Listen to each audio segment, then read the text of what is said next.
Same adjustment ही continue हो रही है। Treatment of reserves, treatment of reserves में अब एक बड़ी मजेदार adjustment, treatment of workman compensation reserve, treatment of workman compensation reserve. Partnership firm ने एक रिजर्व क्रिएट किया हुआ है, पार्टनरशिप फर्म ने एक रिजर्व क्रिएट किया हुआ है, workman compensation reserve, reserve created to compensate the workers in case of any uncertain event. कि आपको काम करते करते कोई चोट लग गई, एक्सीडेंट हो गया, कुछ भी हो गया, तो उसके लिए पहले से रिजर्व क्रिएट किया हुआ है, उसके लिए पहले से रिजर्व क्रिएट किया हुआ है कि बाई चांस किसी को कोई चोट वोट लग जाए तो उसको पैसे दे देंगे। तो अगर eight the time of reconstitution कोई चोट नहीं लगी तो वो पूरा का पूरा रिजर्व फ्री है। आपने तो रिजर्व क्रिएट किया हुआ है, कोई भी रिजर्व क्रिएट करते हैं तो प्रॉफिट्स में से ही कुछ आप अपना सैक्रिफाइस करते हैं, the amount is set aside out of profits. तो वो अगर ना रिजर्व क्रिएट करते तो वो प्रॉफिट पार्टनर में डिस्ट्रीब्यूट हुए होते हैं ओल्ड रेशियो में। अब मैं कह रहा हूं कि आपने रिजर्व क्रिएट करा, वर्कमैन कॉम्पनसेशन रिजर्व क्रिएट करा, और किसी को कोई चोट वोट नहीं लगी, तो वो पूरा का पूरा फ्री है। यस और no? At the time of reconstitution अगर किसी का कोई क्लेम नहीं है तो मतलब वो पूरा फ्री है। फ्री है तो जो फ्री रिजर्व्स के साथ करते हो वो करो। क्या करते हैं फ्री रिजर्व्स के साथ? उनको ओल्ड रेशियो में डिस्ट्रीब्यूट कर देते हैं, अगर अगर कोई क्लेम नहीं है तो बट सर अगर क्लेम है तो क्या होगा? तो यही तो मजेदार पॉइंट है कि वर्कमैन कॉम्पनसेशन रिजर्व में अलग अलग केसेस होंगे, अलग अलग केसेस होंगे, ध्यान से सुनेंगे। Workman compensation reserve is a reserve set aside or appropriated out of firm's profits to meet possible liabilities or claims of compensation payable to employees if it arises. अगर किसी को कोई चोट वोट लगे, कोई एक्सीडेंट होता है तब देंगे। It means a claim may or may not arise. ये तो कॉन्सेप्ट ऑफ प्रूडेंस की वजह से आप एक अपनी फाइनेंशियल पोजीशन को स्ट्रॉन्ग करने के लिए रिजर्व क्रिएट कर रहे हैं, जरूरी नहीं है कि ये क्लेम अराइज हो। तो यही हमें देखना है at the time of reconstitution कि कोई क्लेम अराइज हुआ या नहीं हुआ।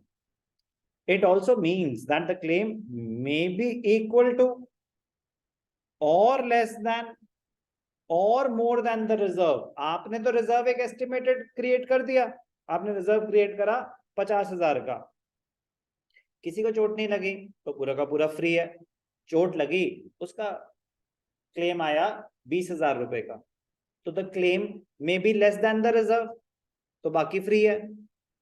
क्लेम आया 50,000 का, claim may be equal to the amount of reserve. Claim आया 70,000 का, claim may be more than reserve. तो जो मैं बोल रहा ना कि वर्कमैन कॉम्पनसेशन रिजर्व के डिफरेंट केसेस हो सकते हैं, यही है उसका मतलब कि जो क्लेम आया या तो क्लेम ही नहीं आया तो पूरा का पूरा रिजर्व ही फ्री है, क्लेम आया तो क्लेम में be less than the reserve, equal to reserve और more than the reserve. Line का मतलब क्लियर है? तो क्या होगा सर डिफरेंट डिफरेंट सिनेरियो में? When claim against workman compensation reserve does not exist, claim does not exist, मतलब workman compensation reserve तो है बट कोई क्लेम अराइज नहीं हुआ। तो अगर कोई क्लेम अराइज नहीं हुआ तो जो भी आपका रिजर्व है वो पूरा का पूरा फ्री है, वो पूरा का पूरा फ्री है, वो डिस्ट्रीब्यूट हो जाएगा किस रेशियो में? ओल्ड रेशियो में। किस रेशियो में? ओल्ड रेशियो में। तो वर्क एंट्री क्या होगी? वर्कमैन, जैसे जनरल रिजर्व डिस्ट्रीब्यूशन की एंट्री थी, general reserve to partners' capital और करंट अकाउंट, तो यहाँ पे भी क्या हो जाएगी? Workman compensation reserve to partners' capital और current account. When claim for workman compensation exists, तो सिनारियो हो सकता है कि भैया क्लेम इक्वल है, ज्यादा है, कम है। इक्वल है, आपका रिजर्व है 50,000 का, आपका क्लेम आया 50,000 का, तो पूरे के पूरे जितना भी रिजर्व है workman compensation reserve debited to, पूरा का पूरा कहां ट्रांसफर हो जाएगा? Claim on workman compensation reserve. पूरा का पूरा क्लेम ट्रांसफर हो जाएगा, कुछ भी नहीं बचेगा फ्री, तो पार्टनर्स में डिस्ट्रीब्यूशन का कोई पॉइंट ही नहीं है। क्लियर? तो इफ इट इज इक्वल तो पूरा का पूरा workman compensation reserve to workman compensation claim, workman compensation claim भी लिख सकते हैं और claim on account of workman compensation भी लिख सकते हैं। करते क्या है इसका? तो वर्कमैन कॉम्पनसेशन क्लेम आपने अकाउंट तो क्रिएट कर दिया, इसका होगा क्या, this will be shown as a liability. This will be shown as a liability in the new balance sheet. तो अब आगे जाके अब जो नई बैलेंस शीट बनेगी उसमें लाइबिलिटी साइड पे आ जाएगा। रिजर्व भी लाइबिलिटी साइड पे आता है, बट वो तो फ्री है, वो तो आपके प्रॉफिट्स का ही पार्ट है। बट क्लेम मतलब अब आपने किसी के पैसे किसी एम्प्लॉय को देने, अभी दिए नहीं है, लाइबिलिटी क्रिएट कर दी है, लाइबिलिटी क्रिएट कर दी है, कोई डाउट, रिजर्व में से पैसा ट्रांसफर कर दिया। तो in such a case the total amount of workman compensation, total amount पूरा का पूरा workman compensation reserve is transferred to workman compensation claim to meet the liability. Since the amount of workman compensation reserve and workman compensation claim are same, no amount is transferred to cap. कुछ बचा ही नहीं, जितना claim था जितना reserve था वही claim है, तो कोई फ्री रिजर्व नहीं है, कुछ भी पार्टनर्स को नहीं मिलेगा। कोई doubt? When the workman compensation claim is less, आपका रिजर्व था 50,000 और क्लेम आया 40,000 का, 30,000 का, 20,000 का, कुछ भी एग्जांपल लेते हैं, 20,000 का आया, तो रिजर्व था 50,000 का, workman compensation reserve debited 50,000 to workman compensation claim, और to claim on workman compensation एक ही बात है। टू वर्कमैन कॉम्पेंसेशन क्लेम 20,000, बाकी जो बच गए 30,000 वो फ्री है, वो पार्टनर्स में डिस्ट्रीब्यूट हो जाएगा ओल्ड रेशियो में। कोई डाउट? समझ आया मैंने क्या बोला? The amount up to the claim, the amount up to the claim will be transferred to workman compensation claim from workman compensation reserve to meet the claim liability. Balance amount is transferred to the credit of capital or current accounts. It will be distributed in the old ratio. It will be distributed in the old ratio. कोई doubt? OR is old ratio. Be careful. अब ये मजेदार point है, ये important है, workman compensation claim is more. अब ध्यान से देखना, जब कम था तो क्या हुआ था, आपने पहले से एक रिजर्व क्रिएट किया हुआ है 50,000 का, 20,000 का क्लेम आ गया, 20,000 का क्लेम आ गया, तो क्या कोई नया लॉस हुआ, या उस लॉस के लिए आप पहले से रिजर्व क्रिएट करे बैठे हैं?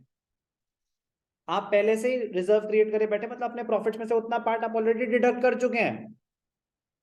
तो अब जब क्लेम आया तो क्या कोई नया नुकसान हुआ? नहीं, आप ऑलरेडी रिजर्व क्रिएट करे बैठे हैं, बस रिजर्व को मीट कर लेंगे, रिजर्व को यूज कर लेंगे इस क्लेम को मीट करने के लिए। कोई डाउट?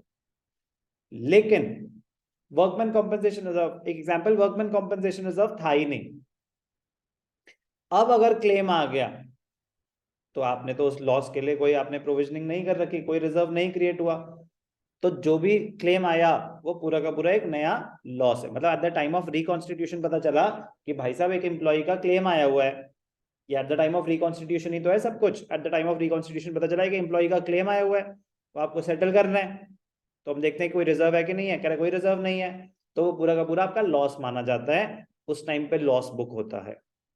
तो ऐसे अगर कोई eight the time of reconstitution loss arise हुआ है जिसके लिए आपने कोई रिजर्व क्रिएट नहीं किया हुआ, तो उसके लिए आगे हम देखेंगे नया अकाउंट क्रिएट होता है, रीवैल्यूएशन अकाउंट। नेक्स्ट एडजस्टमेंट है वो रीवैल्यूएशन अकाउंट के थ्रू रूट होता है, उसी पे बेस्ड है ये एडजस्टमेंट कि claim is more than the reserve, reserve created था 50,000 का, क्लेम आ गया 70,000 का, रिजर्व कितना था 50,000, क्लेम कितना आ गया 70,000, तो 50,000 तो था क्लेम, रिजर्व था 50,000, तो वो रिजर्व तो पूरा का पूरा 50 यूज हो जाएगा।